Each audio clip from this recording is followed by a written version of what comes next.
Nous voilà donc à l'instant causerie matinale ce mardi 1er septembre 2020. Mesdames et messieurs, merci d'être en notre compagnie. Nos invités sont déjà sur place. Rafiat Mamadou, bonjour. Bonjour Théodule Ronsa, bonjour à tous nos amis téléspectateurs de ETL. Très bien, merci d'être là ce matin. C'est moi. Avec vous, Mathias Sososo, directeur de publication du quotidien Le Gongoneur. Bonjour, monsieur Soso. Bonjour, chers confrères, et heureux anniversaire à tous ceux qui sont natifs de ce jour, 1er septembre. Et bonjour aussi aux téléspectateurs. Merci beaucoup. Et Mathieu Bocor, aussi présent. Bonjour Mathieu. Bonjour Théodule, bonjour à tous nos amis téléspectateurs. Très bien. Nous avons tous suivi tout à l'heure la question du jour, une question du jour qui semble banale, mais qui a embêté certains. Jacqueline a posé ces questions-là. Effectivement, je souriais quand je suivais tout à l'heure la question du jour de Jacqueline à la voix, une question banale par ici, mais qui n'a pas sûrement dit quelque chose à la frange de cette population qu'on a su interviewer. Je crois que le maître Cotonou, Anon, Luc, s'est-on dit à propos. Pourquoi rapidement les gens ont oublié déjà ce nom, ou les gens ne connaissent pas déjà le maire de la ville capitale économique. C'est une interrogation, mais je pense que il est très important de situer la responsabilité à deux niveaux. Le premier, c'est qu'aujourd'hui la jeunesse se désintéresse de plus en plus à l'information, à la recherche de l'information, à savoir exactement ce qui se passe d'abord chez eux. Le numérique a pris le dessus, la technologie a pris le dessus, et puis bon, il faut nécessairement fouiller ce qu'il ne faut pas fouiller. Il faut aller loin de l'information, c'est-à-dire aller au-delà même du Bénin, alors que l'information, c'est ce qui est à proximité. Les gens ne cherchent plus ce qui est à proximité. Aussi, j'ai compris aussi que les élus communaux ont aussi leur part de responsabilité. Il faut arriver à s'imposer, il faut arriver à travailler, il faut arriver à se faire connaître, à communiquer et à montrer à la population avec qui on est au jour le jour que on est là avec vous. Voici l'organigramme de la mairie de Cotonou, et ce qui va permettre à tout le monde d'être informé, de savoir un peu les dirigeants qui sont avec nous. Voilà. Très bien, merci. Monsieur Sossou. Oui, la question paraît banale, mais très difficile à expliquer, parce que je crois, connaissant mon ami Luc Setonji à Tropo, et je crois que s'il était en bon état, il serait quand même visible sur toutes les chaînes de télévision, parce que on l'a vu à Abomey, à Boycon plutôt. Le fait que les gens ont oublié, sinon ne savent pas que c'est lui qui est à la tête de la ville de Cotonou, est dû à ce que à son absence liée à son état de santé. C'est que juste après son élection, je crois que il a été embêté par une petite maladie et il a été à l'extérieur pour se faire soigner. C'est ce qui justifie son absence sur le terrain.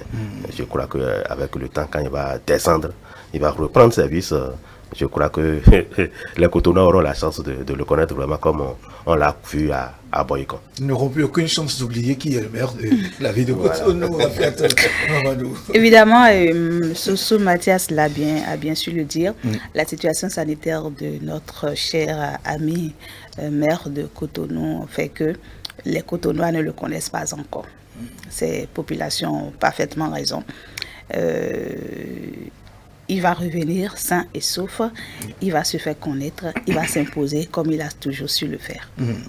Voilà, nous, effectivement, c'est Luc Setonji Atropo est l'actuel maire de la ville de Cotonou. Nous lui souhaitons une prompte guérison, un prompt rétablissement. Il reviendra très en forme pour continuer le combat, la lutte pour une ville de Cotonou plus moderne, une vitrine du Bénin. C'est le souhait de tous les Béninois et de nous tous.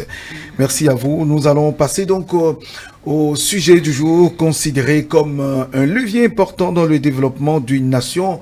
Le gouvernement du président Patrice Talon a dans son programme d'action mis un accent particulier, un accent fort remarquable sur le sport en général, bien perçu, bien pensé, et donc doter les 77 communes de notre pays d'un stade omnisport de type moderne. Il faut dire rappeler que le 2 juillet 2018, le ministre des Sports a lancé les travaux de construction de la première phase de 22 stades dans 22 villes de notre pays. 2 ans après, c'est bien visible, les travaux avancent normalement selon le délai contractuel pour un taux estimé à 75%, 70, voire 60% par endroit. De Adjong, en passant par Avrancourt, Ketou, Pobert, Ouida, Tofo, Savalou, Bouembereke, Djougou et Malanville. D'ici quelques mois encore, la jeunesse, les sportifs béninois auront des infrastructures de qualité où ils pourront s'entraîner pour pouvoir se mesurer aux autres. Aujourd'hui, 22 stades omnisports en construction. Mathieu Bocor, vous avez, je vous pose la question en premier parce que vous avez eu la chance de couvrir plusieurs activités, de descendre sur le terrain, voir l'évolution de ces travaux. 22 stades omnisports dans 22 villes, c'est quand même une première au Bénin pour un mandat. Tout est parti de 2016, décembre, où le lancement du programme d'action du gouvernement a été mis en place, où beaucoup de Béninois étaient encore sceptiques sur ce projet ambitieux. Les gens se posaient la question de savoir si éventuellement le programme d'action du gouvernement qui prend le volet sport sera-t-il concrétisé. Aujourd'hui, avec autant de projets, aujourd'hui on a vu Osvaldo Meki, le ministre des Sports, présenter son programme d'action, volet sport, montrant que dans quelques années seulement, il y aura des stades qui vont sortir des terres comme des champions. Des commentaires sont allés dans tous les sens et vous rappelez de ces commentaires sur les différentes plateformes digitales. Aujourd'hui, c'est chose faite. 22 stades. Et il faut rappeler aussi que c'est lancé en décembre seulement 2018. En juillet, pardon, 2018. Juillet 2018, le 2, pour être plus précis, où Osvaldo Meki, avec tout l'axelade gouvernemental, a essayé de lancer le projet. Et vous avez cité déjà des villes qui ont bénéficié de ce projet ambitieux. Ce qui est évident, 22 stades sont sortis des terres. Lorsque vous regardez et que vous descendez sur le terrain, vous seriez franchement séduit de cette innovation. Et vous savez, le ministre des Sports aujourd'hui, avec l'accompagnement du gouvernement, a su mettre en place un réseau de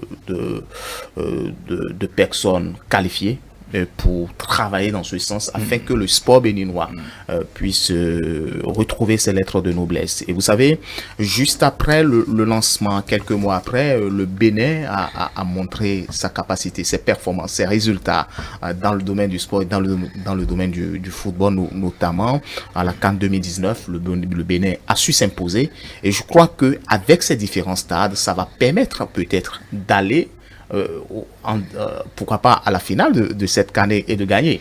Parce que 22 stades au Bénin, ce qui prouve que la jeunesse qui a envie de jouer, la jeunesse qui a envie de montrer ses talents, peut aujourd'hui, cette jeunesse-là, peut aujourd'hui aller dans toutes les communes, bien évidemment, montrer de quoi elle est capable, pour que le sport roi, le sport du Bénin, puisse renaître de ses cendres. Je crois que le gouvernement a essayé de mettre en place toutes les stratégies possibles pour que le Bénin s'impose à l'international. Mathias Sossou, il y a 22 stades omnisports. Et quand on parle de stades omnisports, ça veut dire quoi? Ça veut dire plusieurs disciplines s'y déroulent ou vont s'y dérouler désormais. C'est le choix du président, du gouvernement en tout cas. On se souvient au cours d'un conseil des ministres, ça a été rappelé, on a ciblé 3 disciplines sportives les plus pratiquées aujourd'hui. Et donc, c'est à cela qu'on a cité stade omnisport pour vous. Oui, on parle de stade omnisport, c'est pas seulement le football. Oui. Donc, le Bénin n'aura pas seulement participé à la CAN, mais aux autres disciplines. À toutes les CAN. À toutes les CAN, oui. Il y a aussi les autres disciplines dans lesquelles le Bénin peut exceller. Et moi, je dirais que la construction de ces stades, de ces terrains, vont permettre aux jeunes de leur donner quand même le goût et l'envie de s'exercer. Parce que, vous le savez déjà, au Bénin, c'est déjà très difficile pour les jeunes qui veulent s'initier, qui veulent s'entraîner à ces disciplines-là, de les exercer sur des terrains rocailleux, changer de cailloux, de granit un peu partout, où à moins geste, ils ne font que tomber et se blesser, et ça les décourage souvent. Mais avec l'arrivée du chef de l'État, le président Patrice Talon, qui avait juste de mettre à son actif la construction quand même de ces terrains de jeu, je crois que c'est à saluer et à mettre à l'actif de ce gouvernement qui est en train de faire quand même de remplir les conditions et amener quand même les Béninois à se distraire, parce que il y a souvent que les gens ne s'intéressent pas à la construction de ces aires de jeu. Pour les Béninois, pour eux, c'est leur poste qui importe plus que tout. Quand ils lancent, ils ont les autres présidents qui arrivent quand même l'idée de réhabiliter les terrains, les stades, mais la corruption fait que souvent, quand ils entament, ils n'arrivent pas à achever. Déjà, nous parlons de 60 à 70% d'exécution. 75% par exemple. 75%, ce qui a commencé en 2018, juillet 2019, ça fait un an, et juillet 2020, à peine 2 ans. Et on veut parler déjà de la fin de ces constructions pour lancer encore d'autres. Je crois que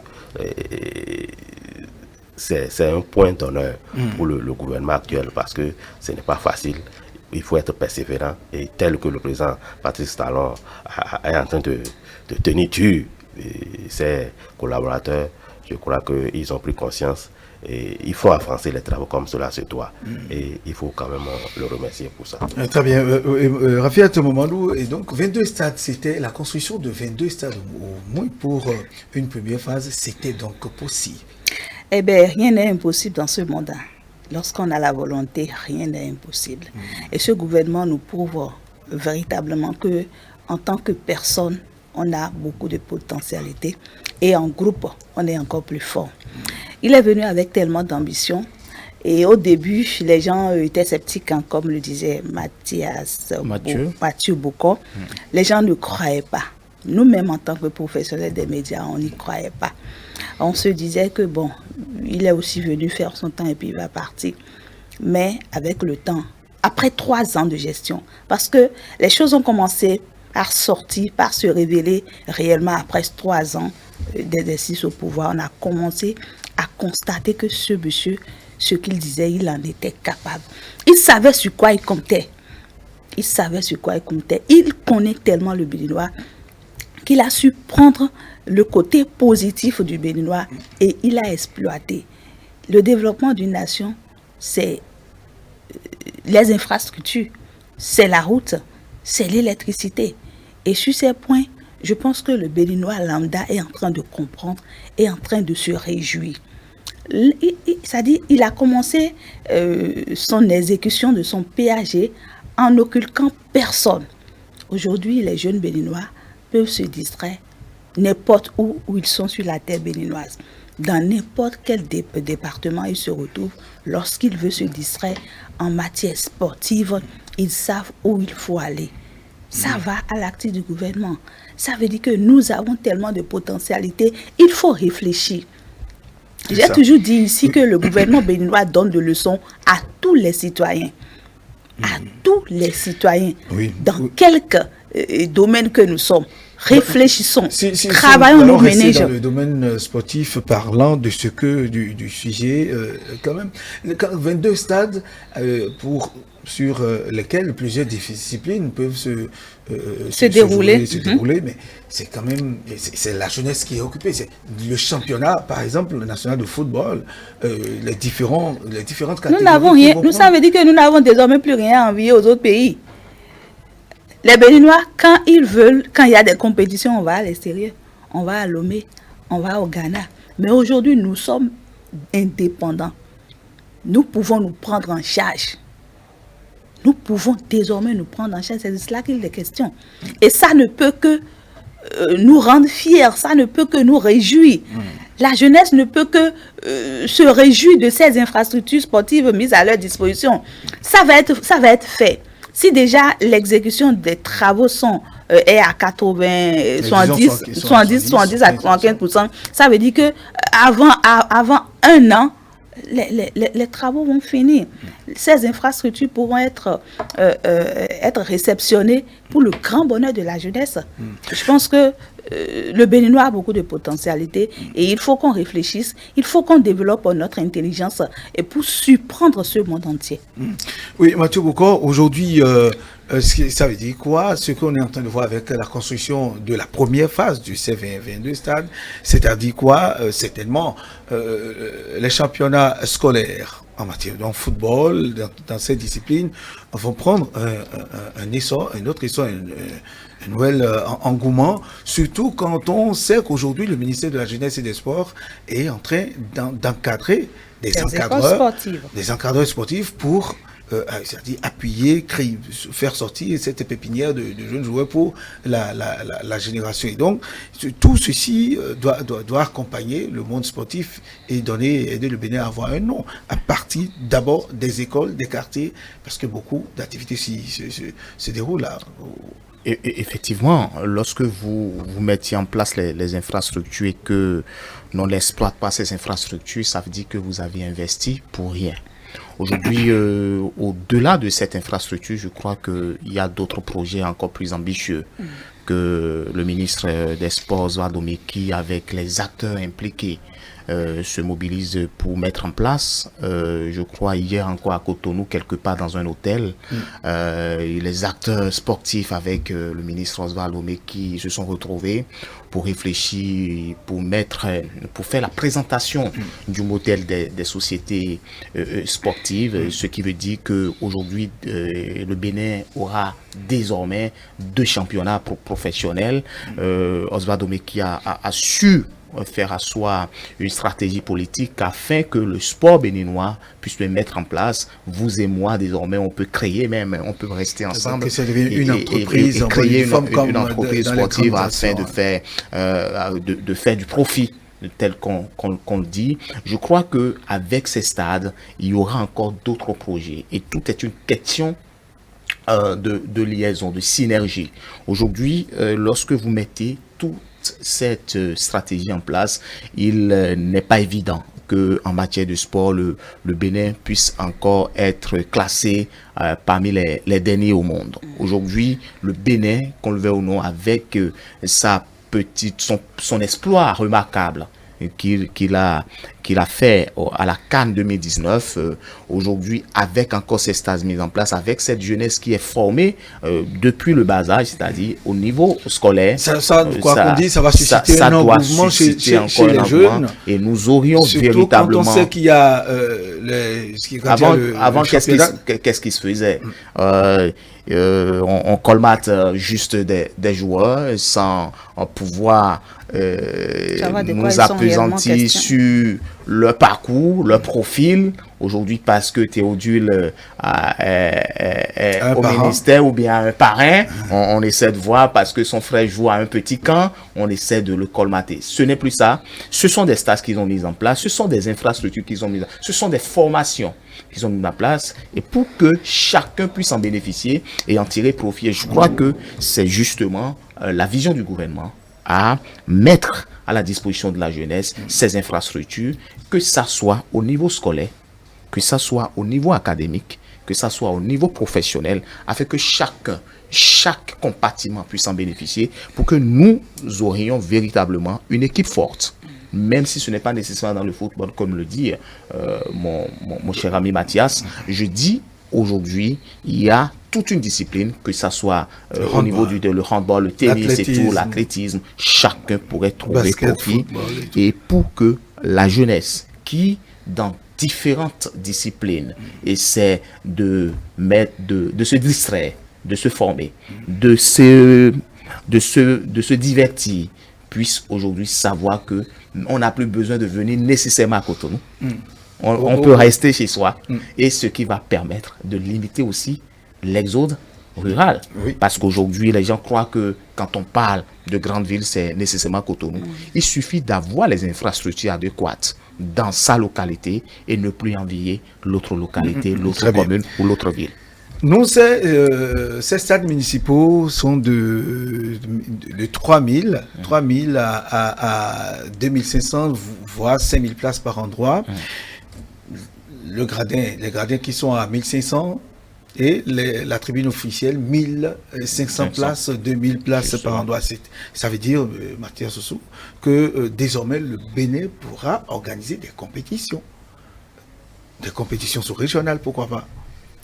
Non, ça ne mérite plus d'être posé cette question. Déjà qu'on a les infrastructures, c'est les objectifs. C'est les objectifs maintenant que, vous savez, moi je disais que avec la construction de ces jeux de sport, là, ces aires de jeux plutôt, le gouvernement vient de lancer, de donner le top au fond des différentes disciplines sportives. Parce que, vous imaginez, ici on a organisé une Coupe d'Afrique, oui, junior. Et les gens ont joué sur le stade René Pleven et stade de l'Amitié, je crois, qui est aujourd'hui stade Mathieu Kérékou. Je crois qu'on pouvait même déplacer, au lieu de jouer à Kpakpa et à Cotonou, on pouvait jouer à Cotonou et même au nord, parce qu'il y a maintenant les infrastructures. Si on n'avait pas, on est obligé de faire avec cette politique de construction des stades municipaux. Je crois que le gouvernement est en train de faire renaître vraiment le sport au Bénin. Et je voudrais même, sinon qu'il y a déjà un accompagnement, parce que tout ne suffit pas de construire les aires de jeu pour que les gens s'intéressent. Il y a aussi la politique d'accompagnement qu'il faut adopter. Parce que avant, c'était laissé au libre choix des fédérations sportives qui organisaient à leur guise les différentes disciplines sportives. Mais maintenant, je crois que le gouvernement a accompagné ces disciplines-là en organisant à chaque niveau ce qu'il faut faire. Et je n'en veux pour preuve que le projet de classe sportive qui est créé, qui donne quand même de la matière aux jeunes sportifs dans toutes les écoles aujourd'hui de notre pays. Et je crois qu'avec ça va beaucoup plus donner de l'engouement aux jeunes et les accompagner, les amener à s'intéresser beaucoup plus davantage au sport. Je crois que le gouvernement est dans son rôle et il lui faut davantage insister et persévérer dans ce domaine-là pour trouver des projets adéquats qui accompagnent ces animations-là, parce que je crois que avec la construction et la mise à disposition de ces différents stades aux populations, ça va quand même donner de l'engouement, beaucoup plus d'engouement aux populations et surtout à la jeunesse, et ça va amener les jeunes à rester sur place, parce que, comme l'a dit Mathieu tout à l'heure, ces différents aires de jeu manquent dans les villages, ce qui amène les jeunes et les conduit à les autres rurales, parce qu'ils se disent que si je vais à Cotonou, au moins je vais trouver une équipe et m'entraîner correctement, alors qu'il y avait possibilité dans son village de s'entraîner, en tout cas de ne rien envier à ce qui se passe en ville. Et je crois que c'est quand même... Il convient quand même, il convient de rappeler, de souligner que outre cette construction ou cette réhabilitation, c'est des emplois qui sont créés, parce que c'est très important. Tous qui travaillent au niveau de ces stades ne sont pas des Togolais, ne sont pas des Ivoiriens, ce sont des Béninois qui tirent profit de ce projet ambitieux. Et des Béninois qui étaient sans emploi aujourd'hui retrouvent au moins quelque chose à faire, un job à faire, et ce qui permet à cette jeunesse de ne plus de se plonger dans l'alcool, dans la dépravation. Et au-delà de cette construction, il faut souligner que lorsqu'on organise une compétition, et tel que Mathias le disait, il faut décentraliser ces différentes compétitions. Vous imaginez un instant qu'on réorganise encore une CAN. Aujourd'hui au Bénin, ce sont la Coupe de l'UFOA, la Coupe de l'UFOA et que nous décentralisions cette compétition-là. Vous pouvez imaginer que les hôtels qui sont à Parakou bénéficieront aussi de la. Ils sont à Malanville, donc le sport est lié au tourisme, le sport est lié à l'économie, le sport est lié à la culture et chacun pourrait en profiter et en tirer profit de ce que le gouvernement a mis en place. Ce n'est pas seulement les sportifs qui bénéficieront, mais c'est tout le compartiment, tous les secteurs d'activité qui vont en bénéficier et c'est l'économie béninoise qui se porte maintenant. Il y a aussi que les fédérations de ces disciplines qui sont priorisées, ces fédérations seront contentes, c'est-à-dire désormais mettre en place une réelle organisation dans les différentes compétitions, les différentes championnats. Oui, aujourd'hui à peine on est lorsque on revient sur le terrain politique, il n'y a pas grand poste politique parce que à peu près on a à peine 2 ou un seul directeur qui gère un stade peut-être le directeur du stade de l'amitié. Aujourd'hui, les stades sont créés. Ça va permettre aussi à d'autres qui ont envie de rester dans la même politique. Nous voulons parler surtout de l'organisation des championnats. Oui, justement. Que ce soit en football, en athlétisme, en balle. Et vous savez, c'est de ça que je parle. Parce que nous parlions déjà de la décentralisation. Et cette organisation qui va se retrouver autour de ces différentes infrastructures, ça va permettre à chacun aujourd'hui de dire, moi seul par exemple, si par exemple vous êtes directeur du stade de l'amitié, alors qu'il y a encore d'autres stades qui sont créés dans d'autres localités, il faut quand même que ce soit des gens qui aient un œil de l'autre côté. Ça va permettre à ce que l'organisation de l'autre côté soit des équipes qui accompagnent, soit des personnes qui accompagnent, ce qui va permettre aussi à d'autres de tirer profit. Je dis l'organisation, il y a tout déjà mis en place. Et donc, je crois que l'organisation en termes de disponibilité de stade, les matchs pourront se dérouler. Oui, les matchs pourront se dérouler, les matchs se dérouleront. Parce qu'aujourd'hui, il ne sert à rien d'organiser une compétition pour que on se dit que ça soit seulement le seul stade qui accueille les matchs internationaux qui doivent nécessairement servir d'entraînement, servir peut-être je ne sais pas, d'entraînement et de tout ce que vous savez.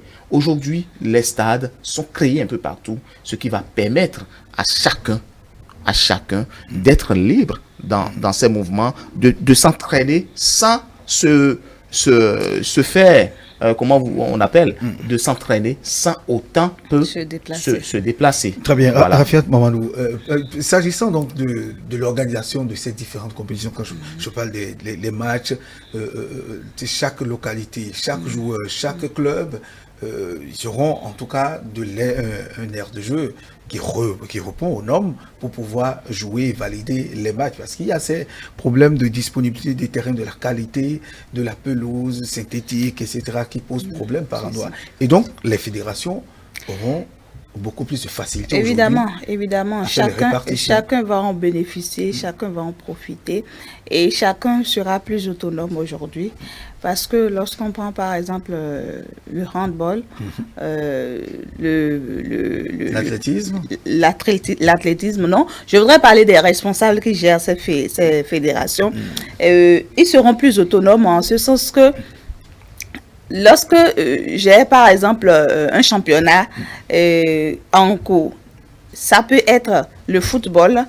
Au même moment, il peut y avoir un championnat sur le football, il peut y avoir également un championnat de handball. Ça dit chacun aura un stade approprié à lui pour être vraiment indépendant, un stade sur lequel il pourra se dérouler le championnat en question. Il n'y aura plus de problème de non-disponibilité de stades. Il n'y aura plus de problème de fusion forcément, mais chacun sera dans son coin et les championnats pourront se dérouler de façon différente, mais dans de très belles conditions. Ça veut dire que les responsables également sauront s'occuper à temps.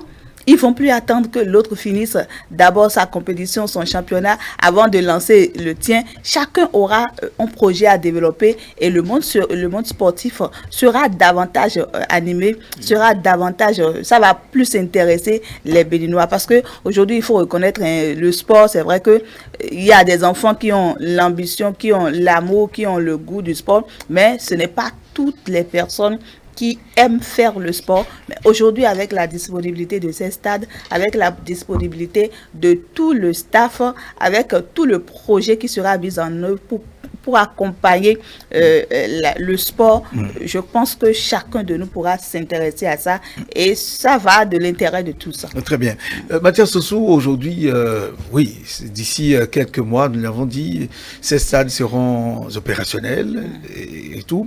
Alors, quelle est désormais la responsabilité des élus locaux? Je vais parler de la municipalité parce qu'on a parlé des stades municipaux qui seront mis à leur disposition. Et donc, quelle est désormais leur responsabilité dans l'entretien de cet ouvrage, ces importants ouvrages qui sont désormais dans leur commune? Oui, leur responsabilité sera entière parce que, vous savez, ils ne rêvaient pas d'avoir de sitôt un tel stade municipal de cette envergure, de cette qualité. Mais maintenant que le chef de l'État a mis à leur disposition ces infrastructures, leur responsabilité sera de veiller quand même à l'entretien de ce stade et de la gestion. Surtout, je ne sais pas si ce sera entièrement mis à leur disposition parce qu'il y a les directions départementales de la jeunesse et sport dans les départements qui sont responsabilisés pour les infrastructures sportives de ces communes-là. Si on parlera de co-gestion avec cette direction, ce sera quand même à la responsabilité des élus locaux de veiller à l'entretien de cette œuvre. Souvent, les élus locaux n'ont pas les moyens pour faire face aux entretiens de ces différentes infrastructures. Maintenant que cela est fait, je crois que le gouvernement saura mettre à leur disposition aussi les moyens pour veiller à ce que cette stade-là soit quand même gardé comme cela se doit. Oui, Mathieu, votre avis sur la question, sur la responsabilité par rapport à la gestion désormais de ces stades municipaux? Oui, et si éventuellement le gouvernement arrive à laisser main libre à ces élus municipaux ou communaux, il ne faudrait pas que ces stades puissent servir de lieu de réjouissance ou de manifestation.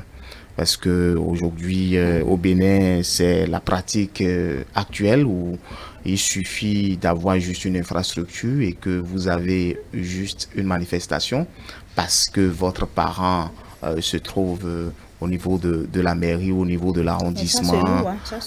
Oui, c'est justement ça. Parce que un stade, c'est les moyens, c'est un entretien. Il faut voir l'investissement que le gouvernement a mis en place à ce niveau afin de savoir comment louer un stade. Un stade, on ne peut pas louer un stade comme ça, un particulier, sans que ça ne soit pas un profit. Parce qu'aujourd'hui, vous savez bien que même... C'est-à-dire, vous voulez dire que ces stades ne soient pas, ces espaces ne soient pas laissés à des manifestations, à des réjouissances. Il faut que un suivi rigoureux soit adopté par ces élus communaux et municipaux si éventuellement le gouvernement arrive à leur faire confiance et à leur donner plein pouvoir à ce qu'ils puissent gérer ce stade. Mais je crois que ensemble avec les directeurs départementaux qui s'y trouvent actuellement sur toute l'étendue du territoire national, il y aura un suivi, il y aura une rigueur qui serait mise en place afin que ces stades puissent d'ici 10 ans, 20 ans toujours exister et que le sport béninois puisse toujours renaître de ses cendres. Et pourquoi pas espérer des stades de 25 000, 30 000 places, pourquoi pas, désormais. Avec le temps, ça doit venir. Oui, Rafiat Mouadou. Non, Votre ben, avis sur mon la avis- gestion, surtout de ces stades par le conseil communal? Oui, le conseil, les municipalités seront impliquées puisque les stades sont érigés sur leur territoire. Naturellement, ils doivent être impliqués pour la gestion et l'entretien. C'est surtout l'entretien de ces stades-là. Et je ne suis pas d'avis avec Mathieu Boukol lorsqu'il dit que ces stades ne servent pas de lieu de réjouissance. Si l'espace peut servir à quelque chose, une fois que c'est pas gratuit et que on va pas laisser le stade fermé pendant que des gens sont à la recherche d'un espace vaste pour Non, alors il Attention. faut Non, étendre mais des marches. c'est avec mais il faut mettre Il doit y avoir d'autres Raphaël. espaces. D'autres espaces sont prévus pour ça. Et moi, mon ambition, Nous ne pouvons pas dire ça. d'autant plus que puisque- même dans les pays puisque développés ça où ils ont s'entretient. des salles de Avant qu'ils ne mettent théâtre, leur tout badge, ça là, ça il y a des s'entretient. concerts qui se font sur des On peut pas stades. rester ici et dire non. Je ne suis si. pas d'avis avec vous parce que ce n'est pas gratuit, c'est aussi de chiffre d'affaires pour la Bien sûr, municipalité. je suis en d'accord avec question. toi. Et puis, ça s'entretient. Lorsque vous prenez, c'est un engagement que ceux qui demandent cette aide à la municipalité, c'est un engagement qu'ils prennent. Ils voient l'état dans lequel ils prennent le stade et après leur manifestation, ils le remettent à l'état normal. je préfère- Donc ça ne veut pas dire que Oui, Raquel. si En les réalité, manifestations se les déroulent notes sur ces avec stades, en réalité, ça ne veut pas dire qu'ils vont laisser des feux de les bois, stades des feux de dans la- charbon. Il faut qui que, sont, il faut que nous- Non, je il faut que ne nous dis pas. clarifions. Non, ils peuvent pas préparer. Il faut Là, que ça ne se fait pas. Non, il faut On que sait je- comment ça se fait. Justement. Ça, c'est juste de cadre pour festoyer, c'est tout. Et puis après ça, on nettoie et puis on le remet D'accord, à moi, l'état en brut. réalité, ce que Donc, je- c'est pour tout le monde. Mais C'est pas je parce que préfère- je ne suis pas je suis d'accord- je suis d'accord avec vous. Pourquoi à Cotonou ici, certains gens louent politiciens des sont écoles pour obligés faire de des- tenir leur meeting au stade de l'amitié? Voilà, C'est pourquoi parce qu'ils pas. veulent d'espace Oui. adéquat. Ça, cela ne veut Si pas le dire que stade quand ils font le est meeting, disponible pour une ils activité détruisent tout du ce genre, qui est sur c'est le normal stade. qu'on négocie. Il y a, Oui, Mathieu, oui. il faut repréciser les faits. Il faut que je précise les faits. Parce que... Pour vous, c'est que ce Non, serait ce n'est uniquement pas- les ce activités n'est- sportives qui vont se ce dérouler n'est pas- sur ces stades. Écoutez, ce que je dis, organiser un concert, c'est possible. Ça, une fois en passant, ce n'est pas un problème. Ça peut arriver que ce concert soit un concert de haut niveau, de haut standing, en ce moment, parce qu'il n'y a pas d'infrastructure adéquate pour accueillir Dans la localité, dans la on prend la ville localité, de Djougou, et que où on veut peut-être organiser on veut organiser et un qu'on grand- juge utile à Oui. ce que ce stade serve de lieu de concert, pas de souci. Mais je parle des manifestations où vous-même vous savez, Festives. festives, je Les dis, manifestations j'ai dit festives. festives, réjouissances, parce que quelqu'un aurait perdu juste un parent ou Et j'attends un millier Non, d'invités madame- par madame exemple. Raphaël, non, vous ne écoutez, non. J'attends un millier d'invités par exemple. Quelqu'un qui a une trentaine d'enfants et les enfants veulent organiser la manifestation, Non. les Est-ce que- funérailles. est-ce que on c'est ne peut pas, on ne peut dans- pas, non. on ne peut pas accepter à ce que, justement, c'est là la justement, grande question.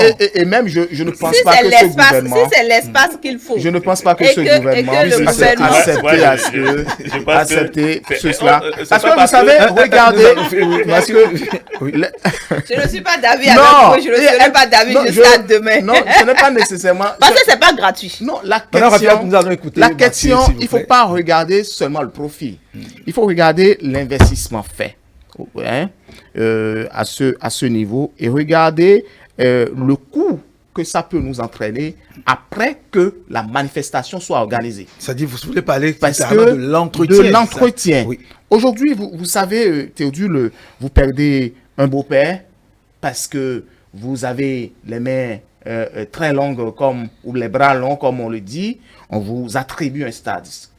À combien de Béninois va-t-on attribuer chaque fois le stade Non, mais pour que justement, le ce n'est stade pas gratuit. soit... Non, ce n'est ce que je dis. Ce n'est pas par affinité. Ce n'est pas par Ce n'est affinité. pas par amitié. Il ne faut pas toujours regarder parce que les sportifs sont là. les footballeurs, les athlètes sont là, les handballeurs sont là. Et si en ce moment-là, il n'y a aucune activité sur le stade. Ce qui inquiète le plus, voilà. c'est quand on parle de manifestation festive, on sait qu'on fait du feu par endroit, du feu, du charbon par endroit pour accueillir. La location se fait sous des bases données. Nous n'allons quand même pas. On ne va pas permettre. Il faudrait accepter. Il ne faut pas accepter que ça se passe. On est dans un pays où, depuis 2016, nous sommes passés à une autre étape de développement, de culture. Aujourd'hui, il ne faudrait pas que nous replongions encore, nous rétrogradions. De toute façon,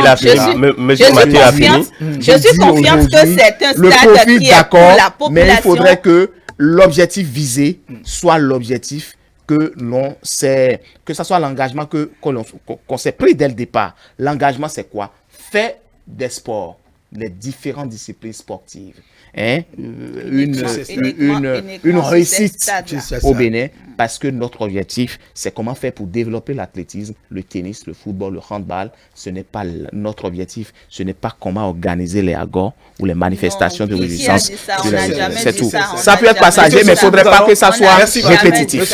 Voilà. Nous allons retirer rapidement je crois qu'il ne sert à rien d'investir des milliards à construire un stade qui n'est pas utilisé par la population. Si on met ça à la disposition. Non, justement, pas pour des cérémonies festives, mais à condition. Parce qu'il y a des conditions. Il y a des conditions. Si dans la localité, par exemple, si dans la localité, il y a une maison du peuple, maison des jeunes, et le stade municipal, la maison des jeunes est louée peut-être à 20 000 et que le stade municipal est loué à 50 000 ou à 100 000. Et que celui qui veut faire sa manifestation trouve que ce qu'il veut faire est de taille et qu'il a besoin d'une infrastructure digne du nom et qu'il peut payer les 100 000 pour occuper le terrain juste pour le temps. Un instant, parce que on t'a laissé finir. Donc il faut nous laisser finir aussi. Nous, on ne peut pas mettre seulement le stade à la disposition de la mairie ou bien des municipalités pour ne faire que dérouler les sports, les disciplines sportives. Parce que, vous savez, ceux qui louent le stade, c'est pour amener de l'argent dans la caisse de l'État ou bien, en tout cas, de la municipalité pour pouvoir entretenir les infrastructures. Les sports, les entraînements qui vont se faire sur ce stade-là ne vont pas générer, par exemple, des ressources financières pour entretenir les terrains. Ça veut dire que quelque part, la gestion se fera de manière à ce que les différentes organisations n'empêchent pas le déroulement des activités sportives. Quand on organise par exemple un meeting au stade de stade Mathieu Bouquet à Cotonou, Mathieu Kérékou à Cotonou, est-ce que ça empêche le football, ça empêche l'athlétisme, ça empêche le handball? Non, je crois que c'est ceux qui gèrent le stade vont voir la disponibilité de ce stade là avant de faire choses là. Ouais, ce que je dis, c'est que ce sont des infrastructures mises à la disposition ou érigées pour les Béninois. Nous allons tous en bénéficier. L'essentiel, c'est les entretiens de ces infrastructures-là. C'est les clauses qui vont lier les clients avec les responsables qui sont chargés, n'est-ce pas, de ces infrastructures. Donc, il faudrait que nous puissions tous en bénéficier. Il faudrait que ces infrastructures soient entretenues pour le grand bonheur de toutes les populations. C'est de cela qu'il s'agit. Dans tous les cas, entretenir ces ouvrages, c'est de ça qu'il s'agit. C'est le souci, en tout cas, des responsables. Et en son temps, des décisions seront prises pour que ces infrastructures soient vraiment sauvegardées, entretenues sérieusement. Nous allons passer au second sujet, négociation sociale. Le Conseil national du dialogue social outille employeurs et travailleurs. Vous le savez, la négociation collective est un volet important donc dans les relations entre employeurs et travailleurs. Savoir mener ces négociations, c'est aussi un art. Il n'y a de jour où cette relation n'est pas mise à mal entretenue par l'une ou l'autre partie, ce qui entraîne très souvent des tensions peu contrôlables. Et c'est pour prévenir cette situation à la limite déplorable que le Conseil national du dialogue social, fidèle donc à sa mission, a décidé de créer un vivier de 25 responsables, des experts nationaux, qui auront la lourde responsabilité de transmettre les techniques de négociation aux dirigeants responsables d'entreprises, aux gestionnaires des ressources humaines et autres dans les ministères. C'est important aujourd'hui, Rafiat Mamadou, la négociation sociale, c'est un art et ça s'apprend. Il faut savoir négocier avec son employeur ou son employé. Surtout pour nous Africains, qui sommes pas souvent, qui savons souvent pas comment se déroulent des négociations. Je pense que cette démarche est la bienvenue et le Conseil national du dialogue social fait déjà ses preuves depuis des années. J'ai suivi plusieurs de leurs activités et je pense que c'est pour amener la paix sociale que ce conseil existe et outiller les employés et employeurs, c'est quand même important parce que les négociations, c'est d'abord de l'art. Il faut le savoir le faire. Voilà, pour pouvoir réussir. Mathias Soussou, négocier avec son patron ou ses employés, c'est quand même une technique, ou avec ses supérieurs, ses patrons, c'est quand même un art. Il faut savoir faire des concessions d'une part comme de l'autre. Bien sûr, parce que il y a longtemps que nous avons oublié, que les Béninois ont oublié que s'il faut négocier, c'est avec les branchages en main qu'il faut aller crier à la porte du patron. Avec l'arrivée du président Talon, on a compris que sans les branchages et les gonds qu'on va taper souvent, on peut procéder d'une autre manière pour réussir, pour avoir ce qu'on veut. Donc c'est pour dire qu'il y a une école qu'il faut faire en matière de négociation. Et cette école, il y a des sujets, des thématiques qui sont transmis par les experts en la matière qui forment régulièrement les travailleurs et les responsables syndicaux. Vous n'allez pas me dire que les responsables syndicaux ne se font pas former, ils se font former. Avec le Conseil national pour le dialogue social qui est installé, il y a quand même quelques années déjà qui outille les différents travailleurs à cet effet pour conduire les négociations. Je crois que les syndicalistes doivent désormais comprendre qu'on n'a pas besoin de bruit. Rien de bon ne se fait dans le bruit. Parce que si vous avez acquis des manières pour quand même réussir les négociations, je crois qu'il vaut mieux utiliser ces connaissances-là pour négocier que de se mettre dans les rues pour réclamer. Et quand vous allez avec la manière et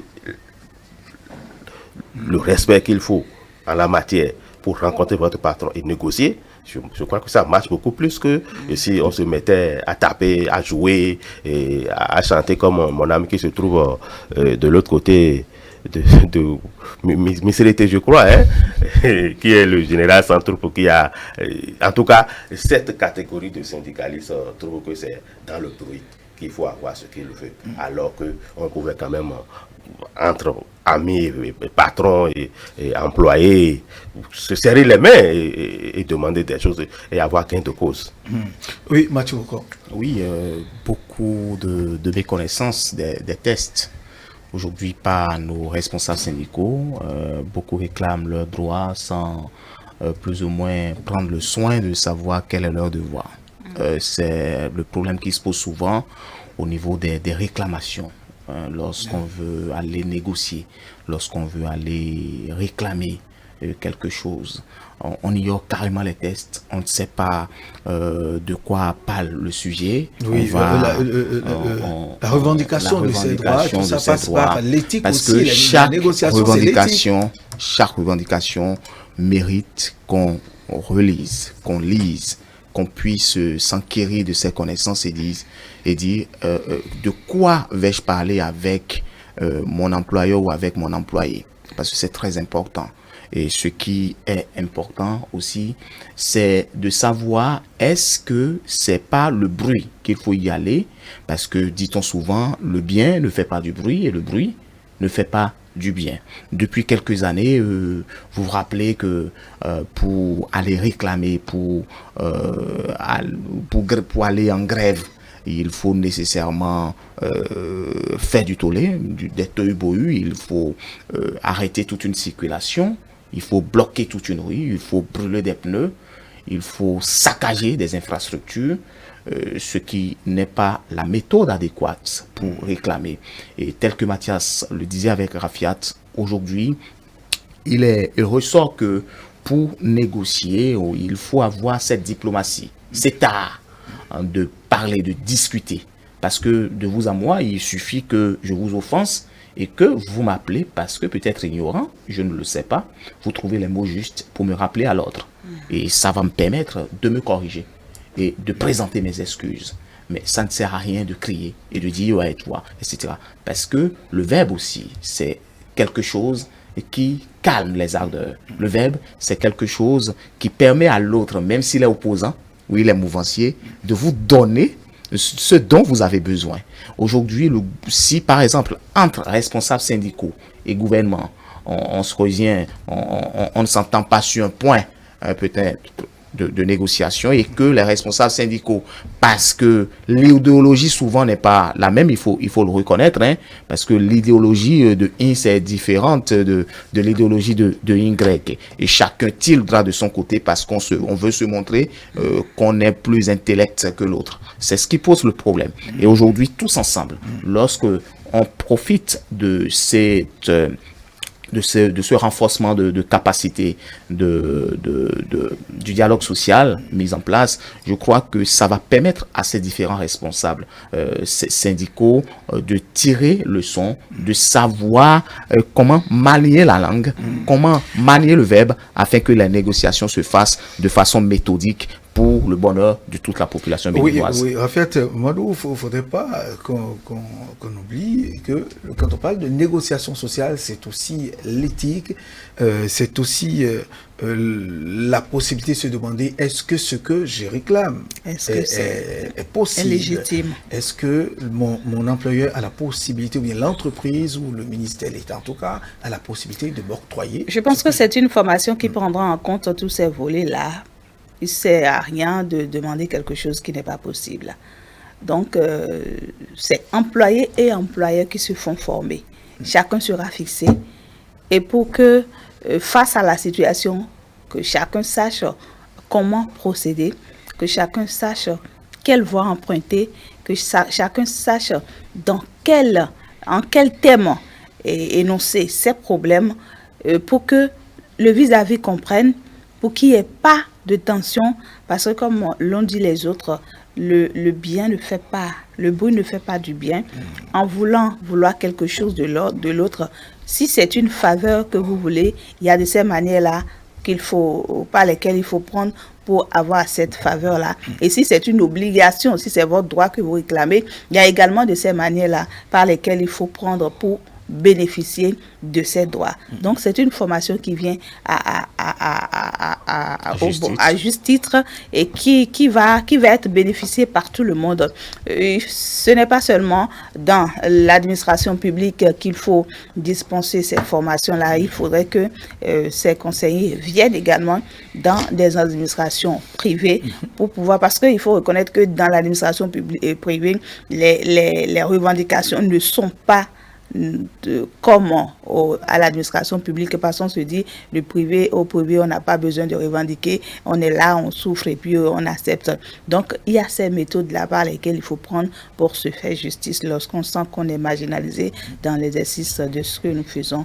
Donc c'est une formation qui vient à point nommé. Je souhaite que l'État puisse décentraliser ces formations-là au niveau des structures privées, des grandes entreprises privées également, qui font de l'économie béninoise une réussite. Oui, il a d'ailleurs dit que cette formation sera décentralisée au niveau des municipalités, des préfectures et tout.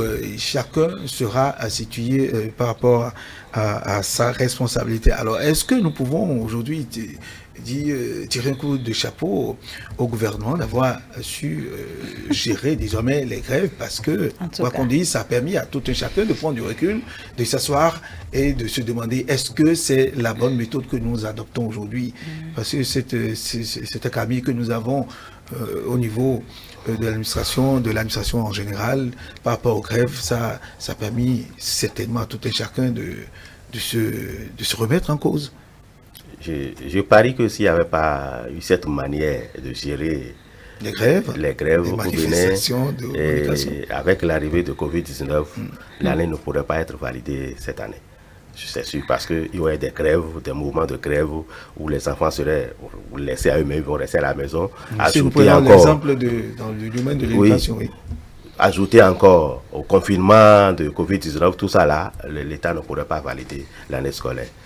C'est pour dire que le gouvernement qui est arrivé a vu juste en recadrant les mouvements de grève au Bénin et situer chacun dans ses responsabilités et montrer que on n'a pas besoin d'aller en grève, de laisser les enfants à eux-mêmes, de fermer les bureaux, fermer l'administration avant d'avoir ce qu'on veut. Ce qui est sûr, ce qui est à César sera donné à César et à Dieu, je dirais, parce que l'être suprême au-dessus de nous tous, c'est lui qui est aux commandes. Et après, le chef de l'État va quand même suivre comme les autres humains, que chacun a besoin quand même d'un mieux-être pour vivre. Donc, les accompagner ne fera pas qu'il va attendre nécessairement que chacun de son côté aille en grève avant de chercher à satisfaire. Ce qui est sûr, le chef de l'État est un humain et il sait ce que les autres humains vivent à côté de lui, ce dont ils ont besoin. Il fera en sorte que chacun se sente un peu mieux à l'aise chez lui. Oui, Mathieu Bocor. Oui, les tests qui encadrent aujourd'hui de la santé, l'éducation et qui tout. Encadre les tests, chacun doit retourner très bien à ces tests et tout. Et se remettre en cause. Aujourd'hui, beaucoup estiment qu'on a limité la façon de grève, d'agir et d'aller en grève, mais je pense que le gouvernement n'exclut pas le fait qu'il soit toujours ouvert aux négociations. La preuve, vous avez vu qu'on est en train d'outiller et que les différents responsables à divers niveaux. Il y a d'abord eu le dialogue entre les acteurs sociaux.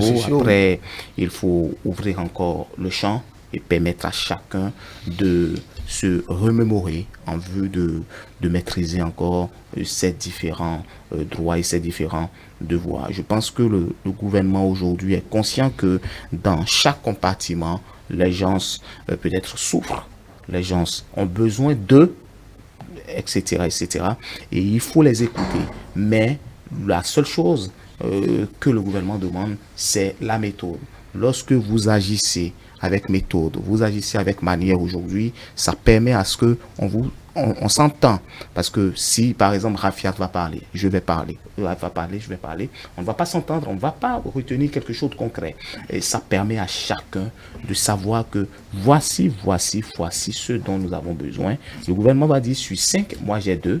En attendant, prenez les 2, ça reste 3. D'ici 3, 4 ou bien d'ici 6 mois, vous aurez encore 1. Et je pense que c'est comme ça, ça va permettre à chacun et à chaque couche de bénéficier. Et vous savez, là où les grèves se multiplient le plus souvent, c'est au niveau de l'éducation. Et surtout, les enfants sont sacrifiés.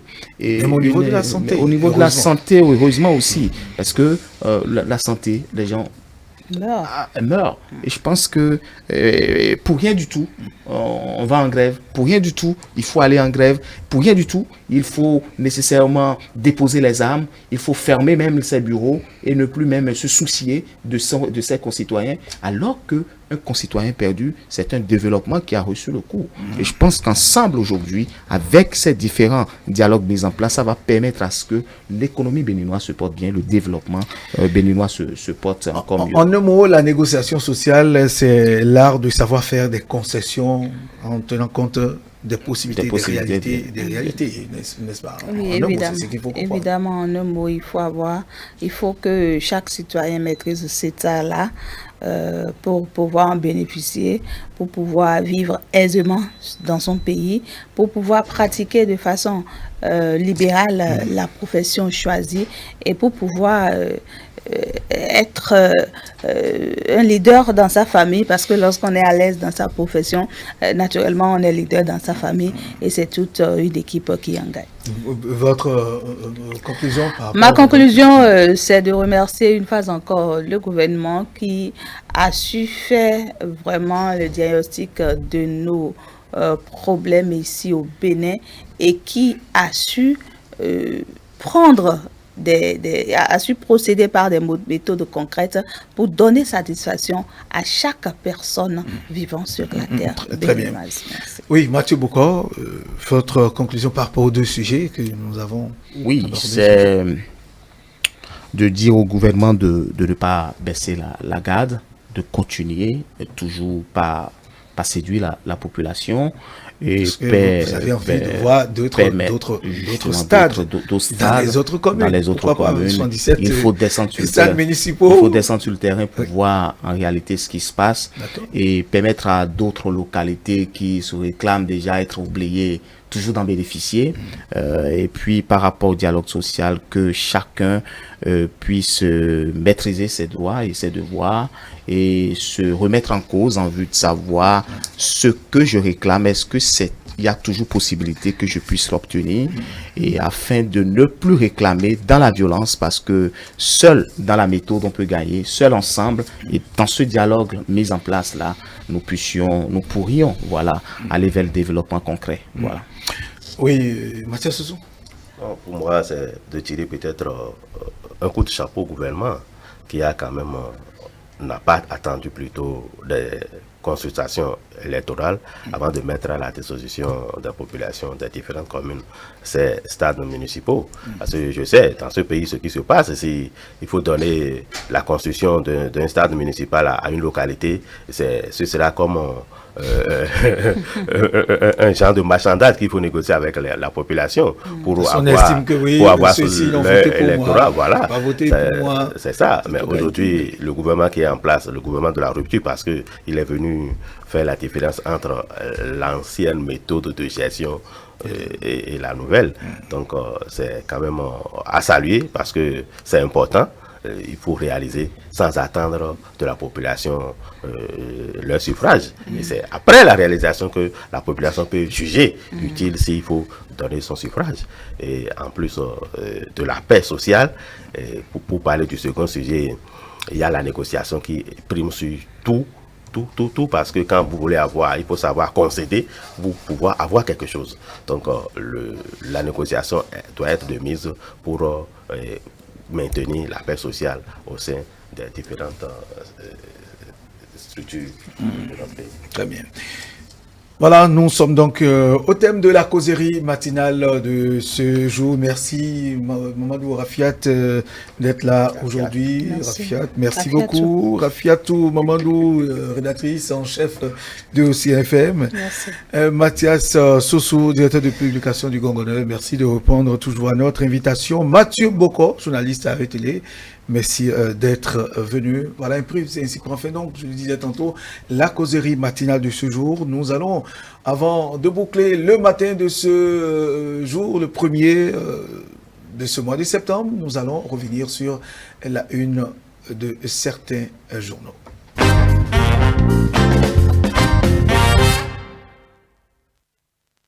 Le quotidien partenaire Le Matinal affiche pour le compte de ce mardi, police républicaine, le recrutement des 500 élèves agents lancés. Réflexion de Jean-Roger Aoyo, il dit ceci: et si Talon était le ballet du roi Béanzin?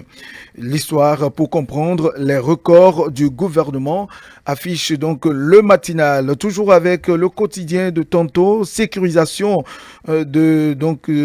sécurisation de la rémunération des joueurs et encadreurs, les modalités des sociétés, sinon les modèles des sociétés sportives présentés aux entreprises. Ce sont là les titres du Matinal. Je reprends: sécurisation de la rémunération des joueurs ou encadreurs, les modèles des sociétés sportives présentés aux entreprises. Autre titre avec fraternité que nous allons lire d'ailleurs, en gros titre: option pour la présidentielle de 2021 après les communales de 2020, test grandeur nature pour un PRD trentenaire. Ultime occasion au parti arc-en-ciel de pouvoir sa résilience, de prouver sa résilience.